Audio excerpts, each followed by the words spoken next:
Hello everyone, I am Smita, Assistant Professor, Information Science and Engineering Department, Maharaja Institute of Technology.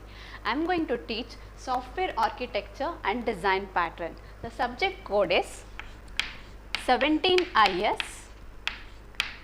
72.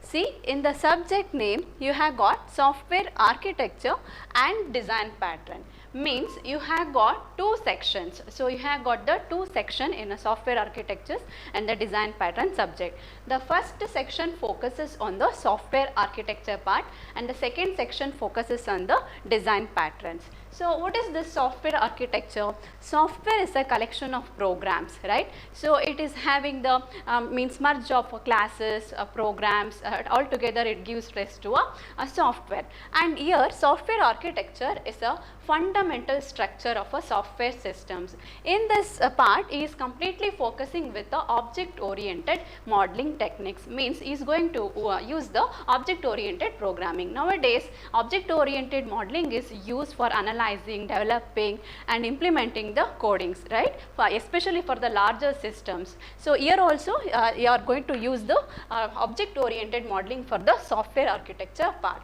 And the second part, that is a design patterns. Design patterns focuses on the giving solution to the problems, that is appropriate to the particular design patterns. Means the design pattern is going to focus on to the problem we are going to face while designing the softwares. So, it is going to give the general template. So, you can use that template as a solution for your design problems. So, I am going to refer to textbook for this one. So, first is a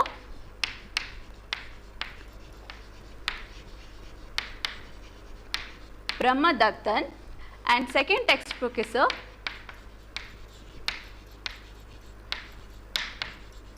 Erich Gamma. I will show you that.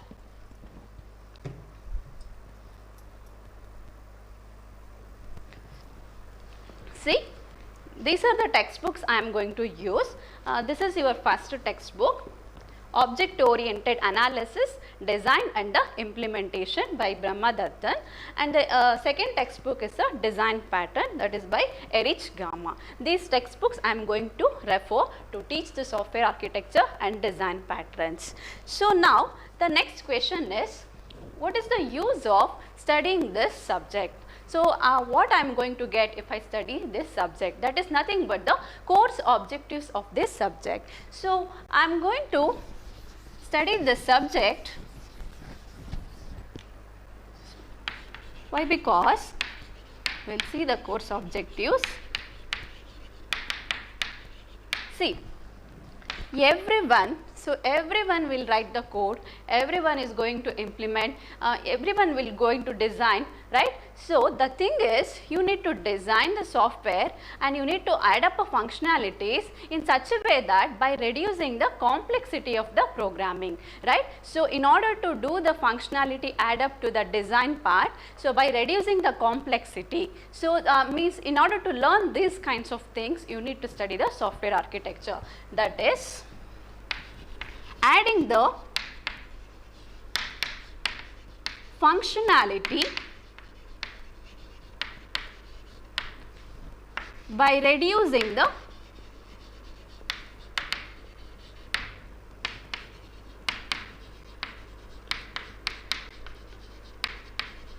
complexity. So, that is why we need to study this one. Very first one is, so adding the functionality to your designs. So, in order to reduce the complexity, means you are not going to have the complexity while designing. So, in order to help into study that concept, you are going to focus on this one. Means the first objective focuses on adding the functionality to the designs or programs while reducing the complexities of the same. Second objective is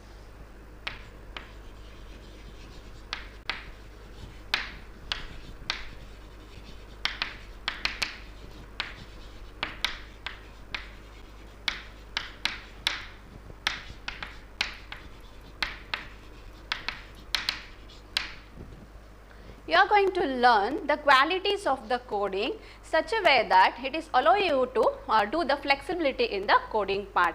Means while designing or while writing a programming, you should able to provide the flexibility, means adaptability. In near future you should able to incorporate changes for the design. So you need to learn that one. So how you are going to learn? So by considering the some of the coding qualities. So those qualities can be learned in this subject. And the third objective of the subject is, means while studying this subject we are going to come across learning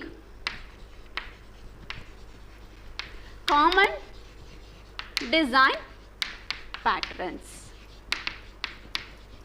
So we are going to learn the common design patterns, those are all available.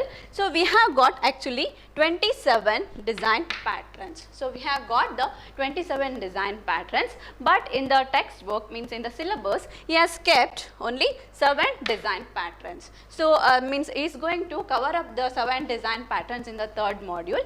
So we are going to study all these design patterns available as a solution for your design problems. So that is our third objective. And the fourth objective,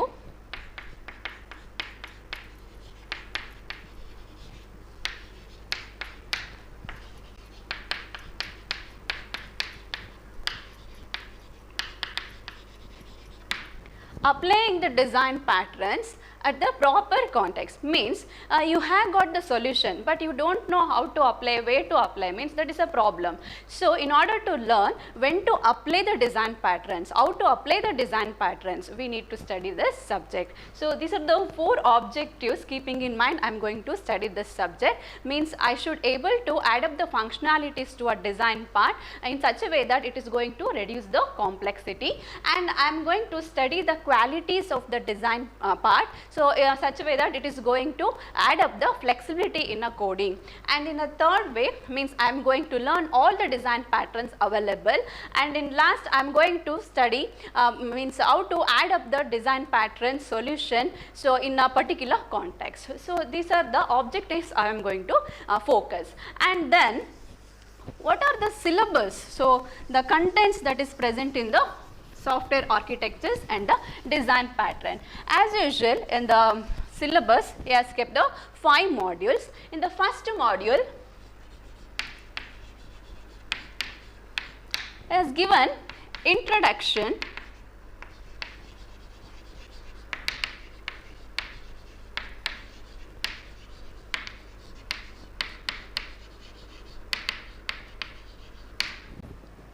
so it is given an introduction to the design patterns in the module 1. See, actually the subject consists of 2 parts, software architecture and the design pattern. In the first module, he has taken up the introduction to the design pattern. Means he is going to focus on the definition of a design pattern, number of design patterns available, the catalog of design pattern, key features of the design patterns. And the basic part is going to focus in the first module. In the second module,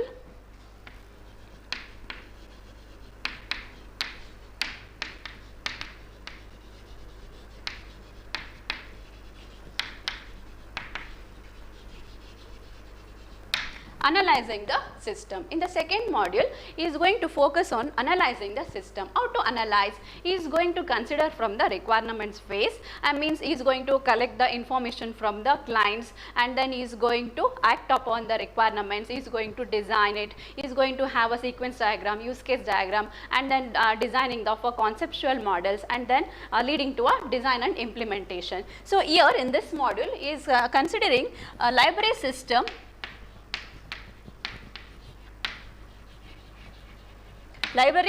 as a case study. Throughout the model, we are going to consider a library system as a case study, and we are going to study all the fields of means requirements, specification, model designing, design and implementations. All these are concentrated in the module 2. In the module 3,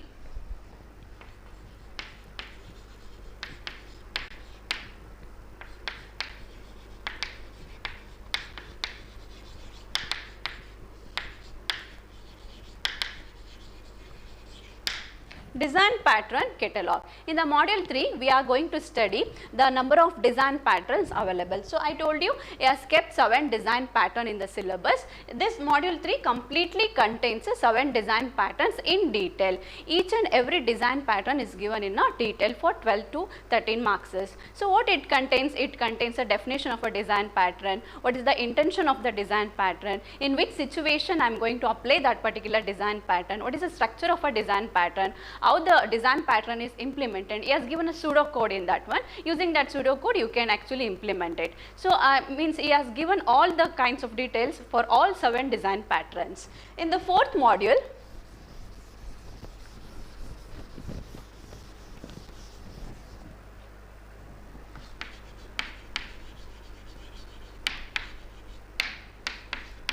he has given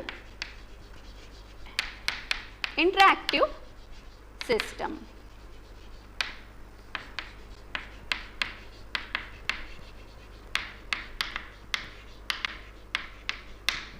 So, in the 4th module, he has taken an example of simple drawing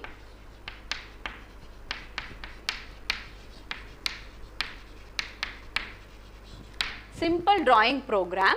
So, keeping that drawing program, so he tried to add up features, new features, adding a new features, undo operation, redo operation, displaying, adding functionalities. So, manipulating the program. So, manipulating the design what we have done. So, he has made it as an interactive, and he has given MVC architecture here. MVC is nothing but a model, view and controller. So, model, it is nothing but a subject what we are going to study, and view is a representation of that particular model, and controller is going to be acted in between the model and the view. Okay. So, whatever the things you are going to act upon the model, so that is going to be represented in a views. So, this architecture we is going to consider in the 4th module. In the 5th module,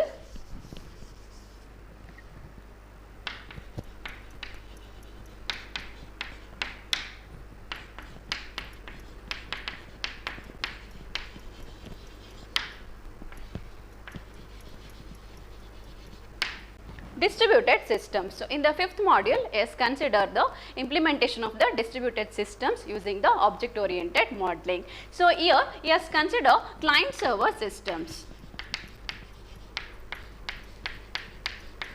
Client server architecture. So, means the client is the one who is going to request the services, and the server is the one who is going to provide the services. So, this client server architecture is considered here, and is going to show the architecture for the same and how to design the client server architecture, and then is going to use the object oriented for the same, and object oriented programming is used on the web also. So, those things will be focused in the module 5. So, after studying all the syllabus part, so what is the outcome of the course? So, that is the course outcome, COs of this particular subject. We will see the COs.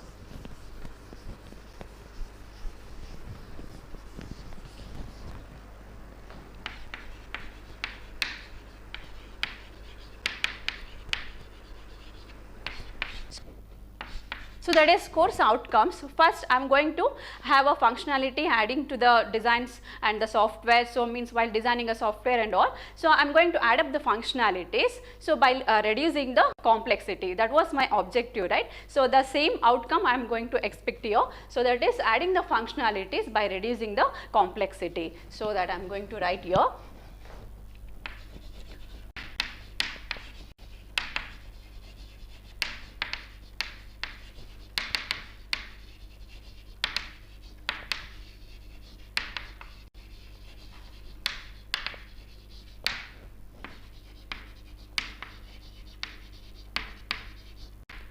And the second outcome, that is I am going to have the code quality such that I am going to design a code which is a flexible. So, that is what my second objective also.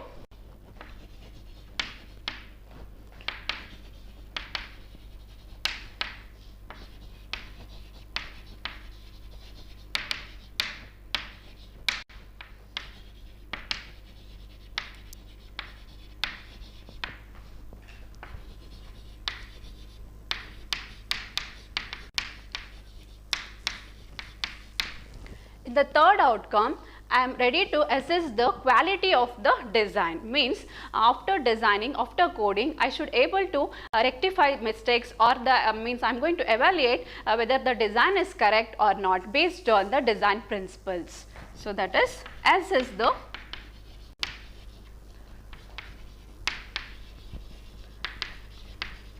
the design. So I am going to assess the design, so that is designed by me. Okay, and the next course outcome is